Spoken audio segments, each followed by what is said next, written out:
So using Maclaurins to expand tan inverse of x to the term x raised to power 3, we said given a function of x, therefore coming up expanding any function of x, we just take f o, then we add from x f prime of o, we add x squared f double prime of 0 into over 2 factorial plus x cubed f triple prime of o all over 3 factorial, and we proceed like that. Now, so what we need here is the first derivative, second derivative, third derivative, and we have to go to the third derivative because they have specified you to the power, to the term x is raised to power 3, where x raised to power 3, you can obtain it here. Now, the function of x is tan inverse of x. Now, let's determine the derivative of this function. The first derivative of this function is 1 all over 1 plus x squared. How?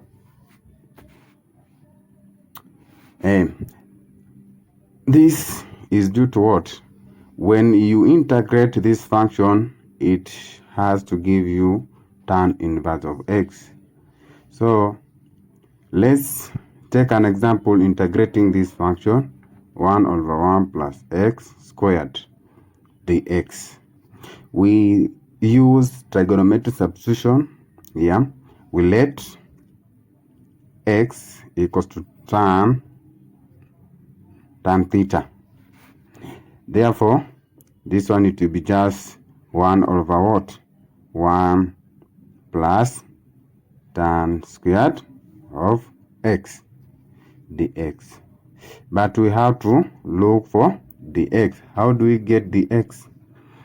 We get the x by first differentiating this our substitution here. So let's differentiate our substitution. Given x equals to tan theta, therefore dx d theta, it should be what? Sec squared of theta. But dx, it will be sec squared theta multiplied by d theta. Now, let's come back to this function. So it will be 1 all over 1 plus x squared multiplied by dx, which is sec squared theta d theta, but we are now integrating that function. But we know 1 plus, no, we have to substitute also here. We currently substituted with tan. So here we should substitute with tan squared of theta. Tan squared of theta, as we substituted with x there. Now, we can see that 1 plus tan squared theta is the same as what? 1 over sec squared theta. Sec squared theta d theta. We cancel out sec and sec, we remain with 1 all over 1 d theta.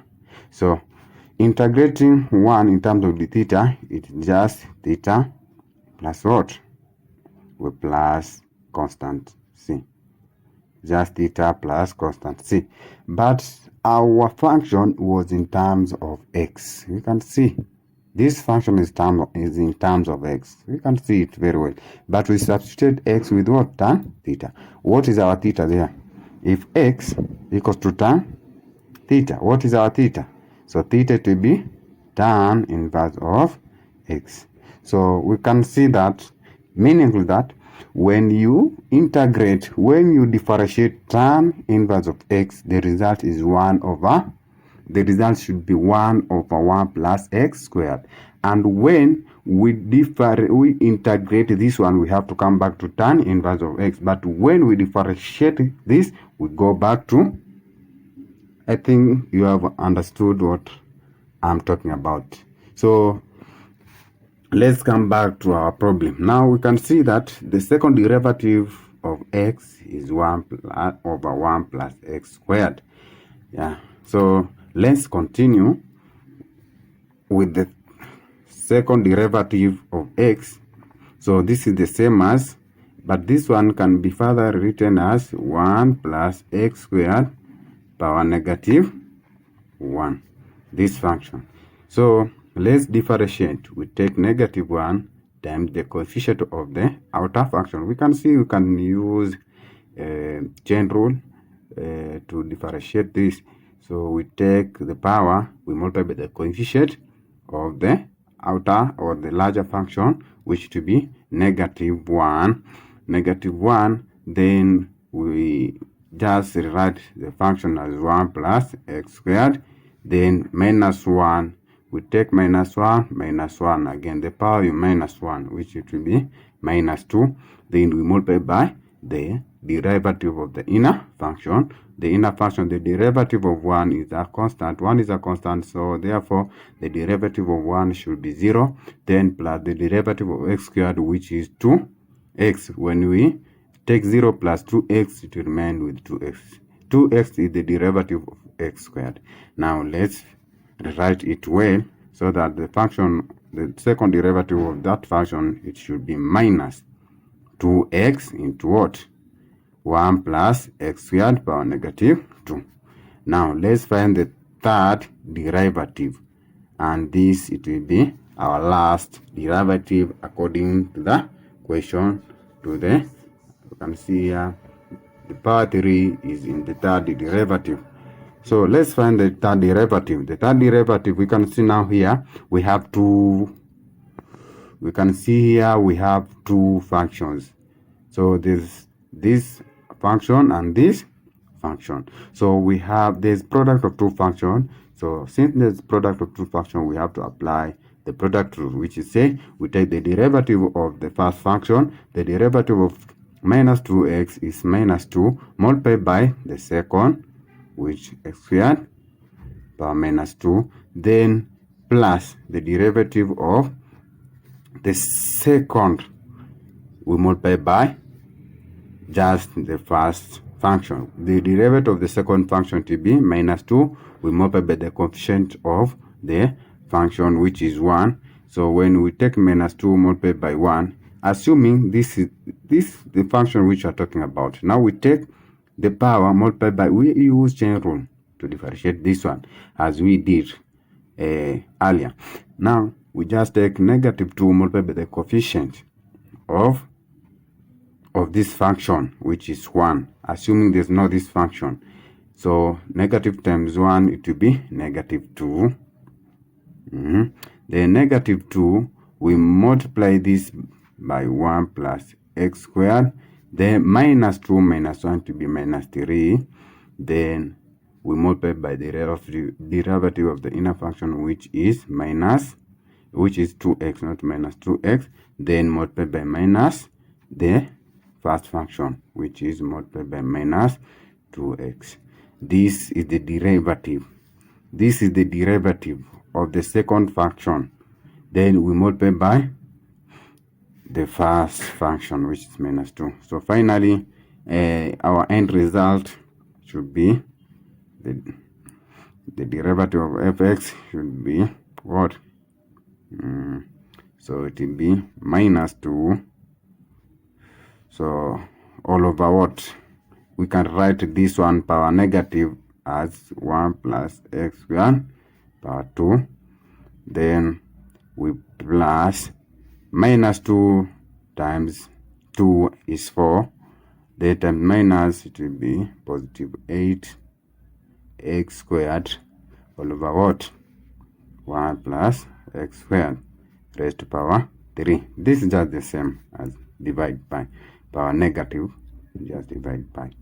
So this one is our third derivative. Therefore, we further end up with our functions, the function of x being tan inverse of x, the second derivative of that function being 1 over 1 plus x squared, the second derivative of that function. This is the first. The second derivative, it will be negative 2x all over 1 plus x squared into bracket squared. And the third derivative of that function, it will be minus 2 all over 1 plus x into squared 8 x squared over what? 1 plus. Let's confirm something here. So this one has to be squared. Minus 2 all over x what? This x here is squared.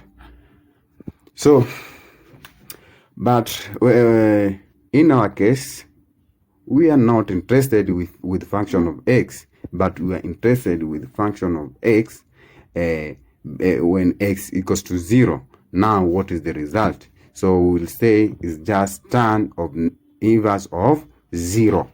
When x equals to 0, the function of x, when x equals to 0, we just press here. Just press, you shift tan of what?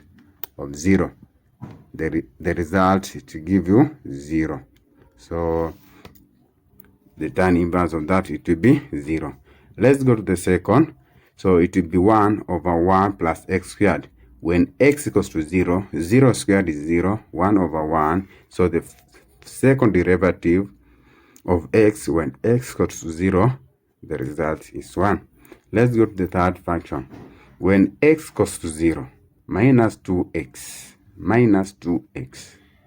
So x is now 0 here. So it will be this, all of these automatically become 0. So the function of when x equals to 0 is 0. And the third, when the function of x equals to 0, here this becomes 0 because it will be this, it will be 0 multiplied by 8, which is 0. 0 divided by n number, it's 0. But here it will remain a number. So 1 plus 0, it's 1. 1 squared is 1. Minus 2 divided by 1. So function when x was 0, it will be negative 2. Now let's come back to our function. So expanding that function to that power, it will be so tan, the function of x is tan inverse of x. So tan inverse of x, f of, we start with f of, which is 0 plus f prime, we take x multiplied by 1, f prime all over 1 factorial, and then we plus by 0, we take x squared multiplied by 0 all over 2 factorial plus x cubed multiplied by function of the third derivative when x was 0 is 2 all over 3 factorial. Now we can see this one becomes 0 and that one becomes 0. So the expansion using Maclaurins theory for tan inverse of x, it will be just x plus minus 2x cubed all over 3 factorial. 3 factorial is 6. So we can further rewrite it as our tan inverse of x, inverse of x, it will be x minus.